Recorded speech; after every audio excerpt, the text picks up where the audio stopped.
Bharat cricket দলের বাংলাদেশ সফর এখনো চূড়ান্ত না হয় সরকারি উদ্যোগ নেওয়ার অনুরোধ জানিয়েছে বাংলাদেশ ক্রিকেট বোর্ড বিসিবি। এ লক্ষ্যে বৃহস্পতিবার পররাষ্ট্র প্রতিমন্ত্রী শামা ওবায়দের সঙ্গে বৈঠক করেছেন বিসিবির সভাপতি তামিম ইকবাল। ক্রিকবাজের তথ্য অনুযায়ী বৈঠকে বিসিবির নিরাপত্তা কমিটির চেয়ারম্যান সৈয়দ ইব্রাহিম উপস্থিত ছিলেন।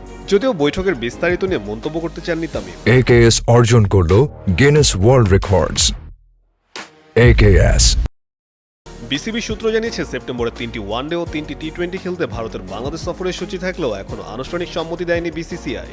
তাই ভারত সরকারের সঙ্গে যোগাযোগে সহায়তা চেয়েছে বিসিবি। এর আগে তামিম বলেছিলেন সিরিজটি নিয়ে তারা আশাবাদী, তবে এখন বিষয়টি এমন পর্যায়ে আছে যেখানে বিসিবির চেয়ে সরকারের ভূমিকায় বেশি গুরুত্বপূর্ণ। মূলত 2024 সালে হওয়ার কথা ছিল এই সিরিজটি। রাজনৈতিক অস্থিরতায় সেটি পিছিয়ে যায়, পরে 2025 সালেও আয়োজন করা অনিশ্চিত হয়ে পড়ে। তবে সাম্প্রতিক কূটনৈতিক অগ্রগতির পর সিরিজটি মাঠে গড়ানোর সম্ভাবনা আবারও জোরালো হয়েছে বলে মনে করছেন সংশ্লিষ্টরা।